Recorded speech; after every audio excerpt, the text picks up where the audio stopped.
Narcissists and other difficult people love to ruin the holidays. They will find some way to make it harder on you and me. Thank you for joining me today on Breaking Free from Narcissistic Abuse. I'm your host, Dr. Carrie Kerr McAvoy, a mental health specialist with over 20 years of counseling experience and a narcissistic abuse survivor. In this episode, I'm going to offer 3 of my favorite tips on how to handle this year's holiday season so that it's more manageable and meaningful. As I prepared this show, I realized I needed to hear my own advice. I'll be the first to admit that doing this work isn't easy, but it will go a long way to making your holidays more special. I'm thrilled you're here with me today. Remember to subscribe so you don't miss future episodes and leave a review. Let me know what you think of the show.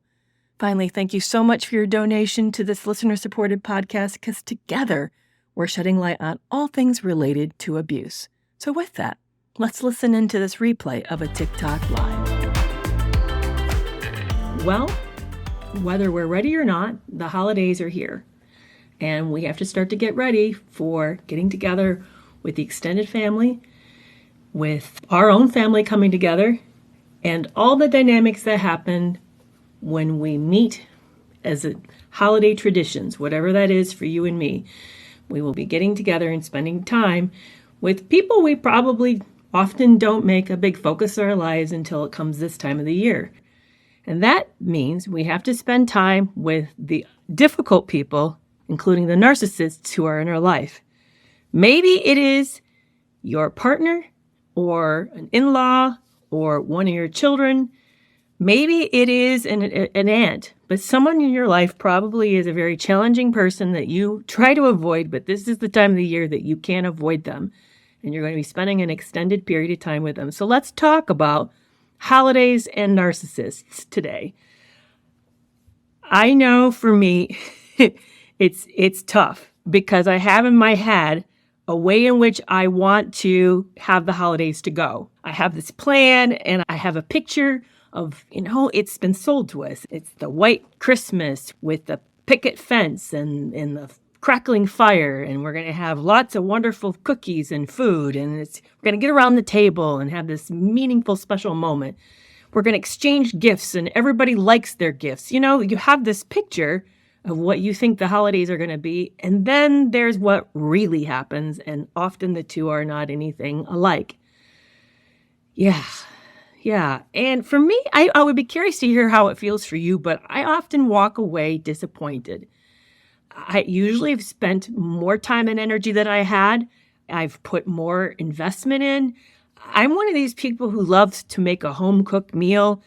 I make it from scratch. I make my pie crust from scratch, although near the end I started to buy them prepared. But I would go to the effort of really going the long route, the best route, in order to have a wonderful meal. We used to have a big green egg, one of those clay cookers, and then I would even smoke a turkey outside in the cold, because at this time I lived in Michigan, so we'd smoke the turkey and have this really wonderful flavoring. And when of course, somebody had to tell me that they didn't like the flavor, or they didn't like my stuffing recipe, or something would go wrong. So let's talk about the holidays and narcissists and why narcissists are notorious for really screwing up the holidays. We have to approach it from the standpoint of understanding the narcissist issue from the beginning. The fact that they see the world competitively and that they are rooted in envy. They don't like seeing other people have it better or be happy or get more. They don't like the attention or the spotlight moving off of themselves and onto other people. The whole setup, the holidays, is prone to that because it's about a collective experience, about your experience or your children's experience or about the family's experience, which means they're not the center of the attention. And that's the first problem, is that they don't like that happening. They don't like not being the center of the attention. So they end up doing something that swings it back around. And the odd thing is, and I know this makes no sense, but when it comes to attention, there is a hierarchy of what we'll prefer. They've actually researched this, and I know it's bizarre because it doesn't make sense to me. It's not what I would want, but it's not the way that it works in the world of a narcissist. Of course, the best attention is positive attention. Is when we get the accolades or we get called out or we're complimented or we're told something really wonderful. But then the next level of hierarchy of attention that serves just as well, or at least second best, is negative attention. Believe it or not, narcissist or psychopathic people are willing to settle to have people angry with them and creating conflict. They don't mind it when they're called out or seen as a hassle or a problem. The worst form of attention is no attention. It's being ignored. To them, that's being invisible. That's not showing up at all. And that's very uncomfortable. So they would prefer, in a hierarchy, they would prefer being the one that is the center of attention or the one getting all the adoration and compliments, but they're willing to settle for anger, conflict, and issues as the next level of attention. So they're willing to make it a slight or an upsetness as a way to pull the attention back into their direction. So that's the first problem, is they just don't like the fact that the holidays are about other people, that it's not about them, that they have to share the limelight with you and with the children. And you would think that because, those of us who are not narcissistic, we're more rooted in the idea of connectedness and family. You would think that they would enjoy the fact that maybe their kids are being highlighted or that there's this collective, really warm, wonderful experience. You'd think that that would be pleasurable for them, but it isn't, because here's the really wild thing about narcissism as a whole. For a moment, let's imagine you shut your eyes and you imagine who makes up the landscape of your world. Who are the most important people that you have to consider and meet their needs, that you care about, that you feel burdened about, or you enjoy or mean something to you.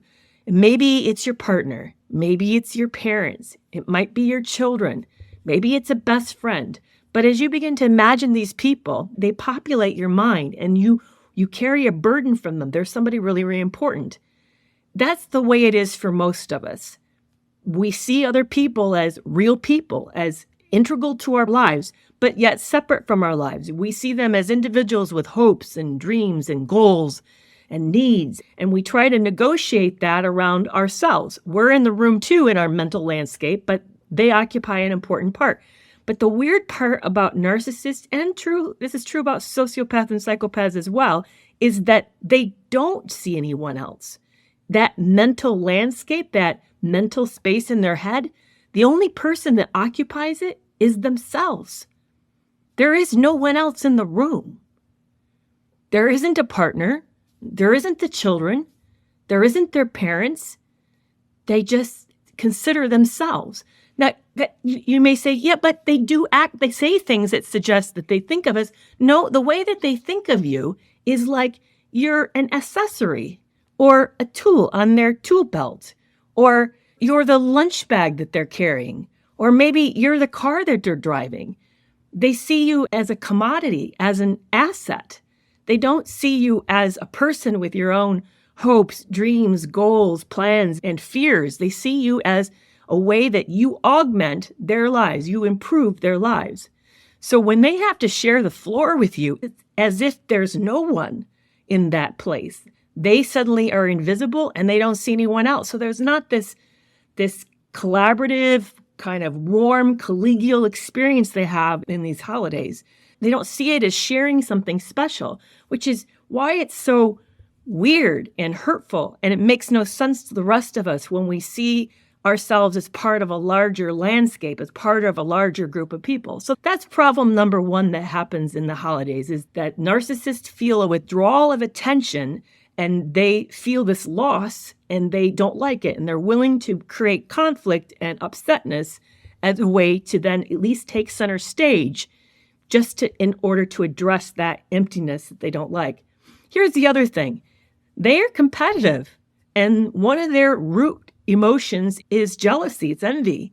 So when they see other people getting something good or something going well or being celebrated, they feel that's unfair. They feel they deserve that, not you, not the kids, not their parents. They deserve that.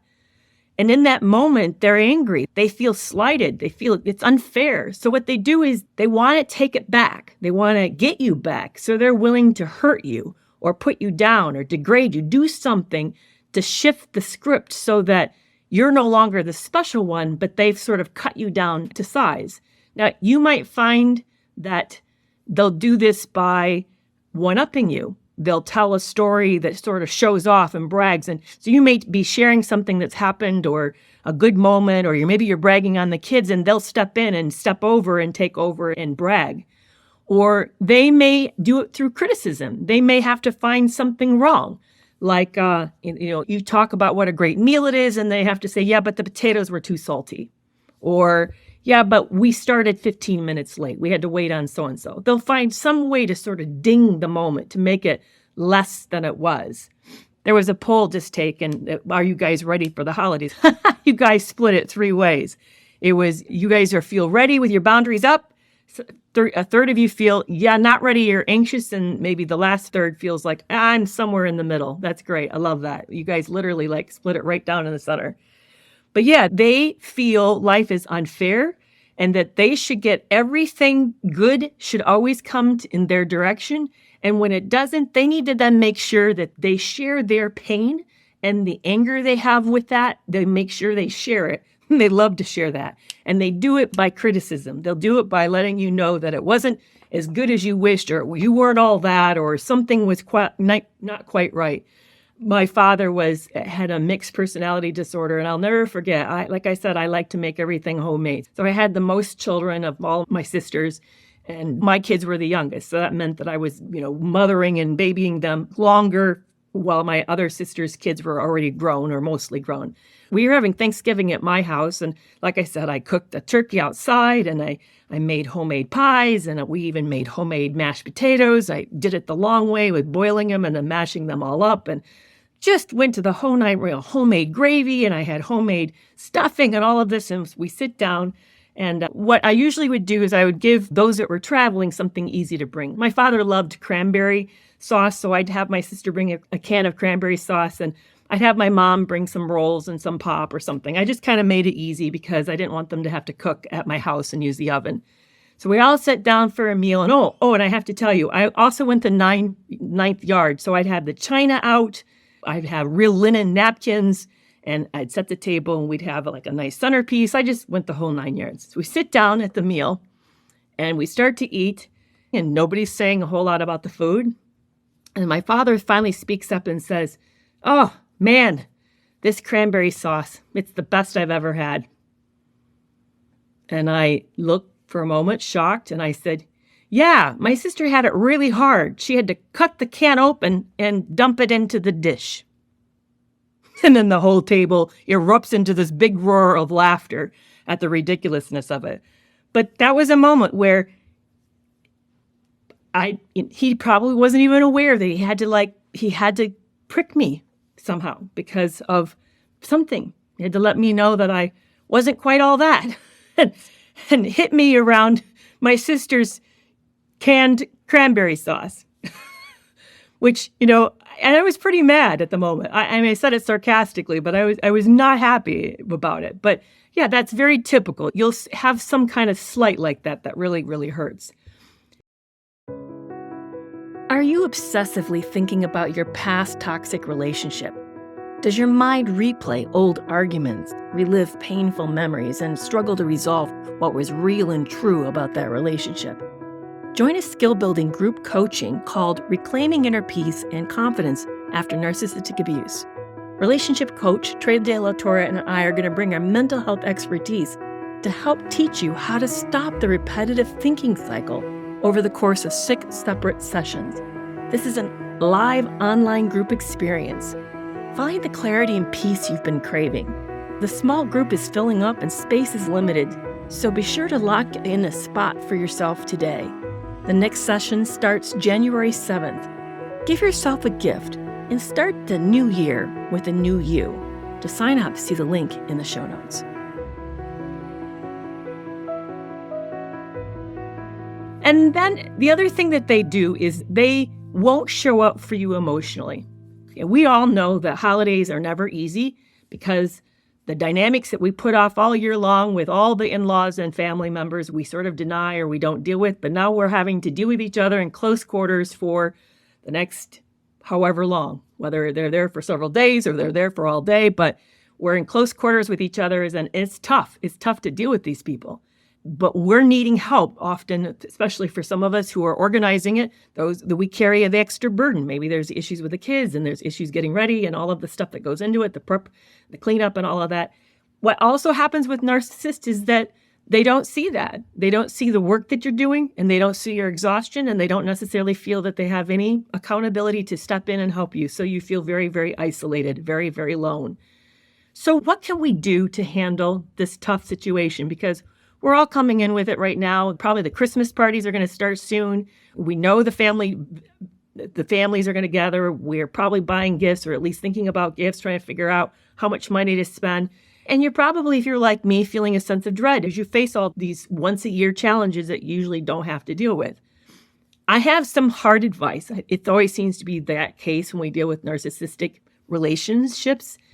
The hard advice is learning how to handle your own emotion, your own emotional needs without looking to the narcissist for support. To anticipate that there is going to be the put down, it is not going to meet their expectations, that they are going to be conflictual, that they probably will sulk or pout or leave or pick a fight or pick at you, to anticipate the difficulty, that just for you to know this is not going to go smoothly. In other words, relinquish your idealized fantasy of what you want it to be like, because it's probably not. And realistically approach it with control what you can control, and let go of the areas that you can't control. In other words, set your expectations more realistically and how you're going to move through this more smoothly. And really take care of yourself. This is pivotal for you to understand what your needs are. And what I often would do, and I think a lot of us do this, is we go into these situations thinking that we'll get support, we'll handle it by the support we get from those around us, and we get into it and we find out they're not supportive, that we have to handle it alone. Anticipate this is going to be yours to deal with emotionally, and that you need to find your own support. That may mean that you do less, or you find ways to make it simpler. I eventually started buying mashed potatoes instead of making homemade mashed potatoes. I started finding little shortcuts to make it simpler and not so burdensome. I let go of my need to have everybody appreciate my love for them by having this big home-cooked meal. I started doing more buffet style instead of setting all the linen out and having all the laundry and ironing to do afterwards. I tried to start to find shortcuts and make it more realistic on myself. And that helped me then take care of myself, because it created more time. Then my load was less. I was able to rest a little bit better. The burden of responsibility wasn't so heavy. Unfortunately, and this is the hard part, a lot of us go in with this idea that we're going to have a close experience with our partner. We'll do this together. And then our partner, because of their own psychological difficulties, can't show up that way.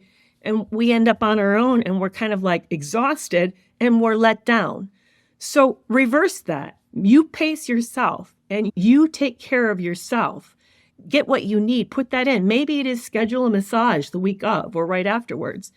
Maybe it is that you make sure you make it to the gym, even when you have guests to your house. Maybe it is that you get to bed early, or you do what you need to do in order for you to feel rested and able to really show up. But be more mindful and proactively caring for yourself. That will go a really, really long way to helping you out. If you stand back and you look at your holiday and how they go, where do you end up feeling like you're pulled and nobody sees it and you're overwhelmed? Being overwhelmed is a sign of a boundary problem. I think another really good sign of a boundary problem is you're getting irritable and you're angry. What's making you angry? And a sign of a boundary problem is you're feeling invisible or really sad. So notice these kind of triggers or hot spots, and that's going to tell you where you've not anticipated and set better management around ways that probably are going to stretch you too far or take advantage of you or push you in a direction that you really don't want to go in.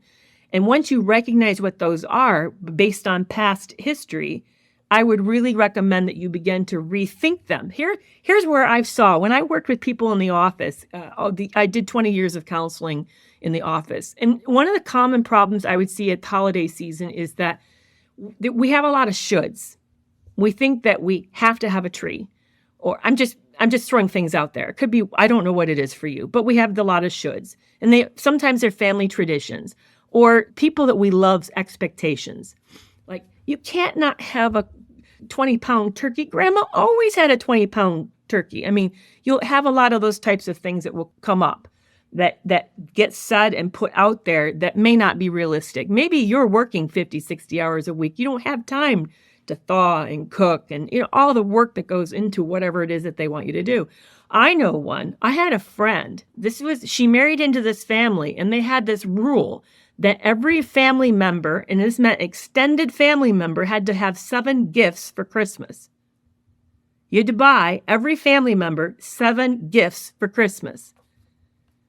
Wow. I mean, the money alone, and they had to be a certain amount of money spent. The price tag alone was ridiculous. And then the work that went into finding 7 things for every person every year, that's someone else's agenda. But you know what? I watched her year after year after year do that. Just kill herself doing that. The amount of time that went into that, trying to shop, was huge. It was every December was this big burden of work that fell on her shoulders because of a tradition. Your holidays are your holidays. You come first.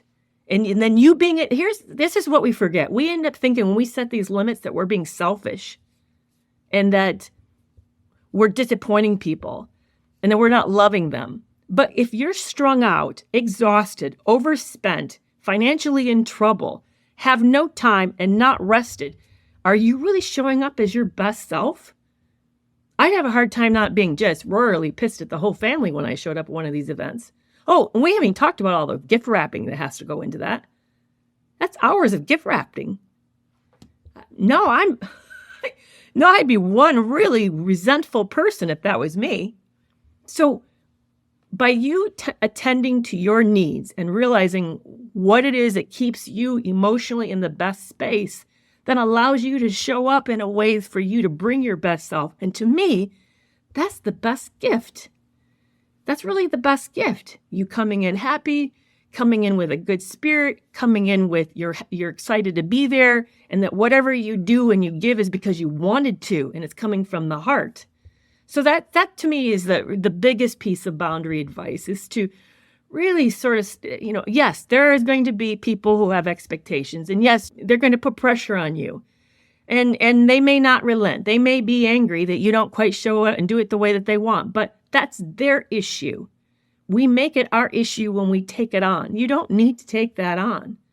Now, what do you do? How do you get around that? Because I always know that's the practical questions that come up with something like this, where you say, I understand that's been the tradition with your family for a long time, but it doesn't work for me. I'm not able to do that. And I really want to be my best self. And I just know if I try to do that, I won't be. So God bless you. If you want to do that, that's God bless you for that. But that's not something that I'm going to be able to participate in. They'll push on you. Trust me, they'll push you for that. And they may not understand. They may have big issues with the fact that you're not willing to do that, but that's their problem. And maybe it does hurt the relationship with them. Maybe going forward, they have issues with you. But in my opinion, this is the choice. Your choice is this. Your choice is you give in and capitulate and you become a non-self. You've now basically let them define who you are and how you're to show up every single time. You become a non-person. Or you become a person, you hold your ground, and you know that people get disappointed, and sometimes people don't like us, and we can live with that. That, to me, is the two choices. You being true to yourself and taking care of yourself and knowing that you're bringing your best self to every given situation because you're being proactively careful with yourself versus you just keep to try to please people who probably are not very pleasable. Trust me, if they have that kind of expectations around this thing, and they're going to have expectations around other things that are not reasonable. It's just going to keep being unreasonable. So be aware of that. Be aware of how all of this works and really take good care of your boundaries. So that there's some tough advice. I know that's very hard. It was hard for me to do. Well, today closes the first season of Breaking Free from Narcissistic Abuse. My team and I are taking a break over the holidays, but we'll be back in full force on January 9th. I'm going to miss you, and I can't wait to see you on the other side of the new year. I want to thank you for this fabulous year. It's because of you this podcast has grown. So thank you for being a loyal listener. And I want to wish you a very Merry Christmas and a Happy New Year. Big hugs and much love. And until January 9th, I'll see you then. Bye-bye.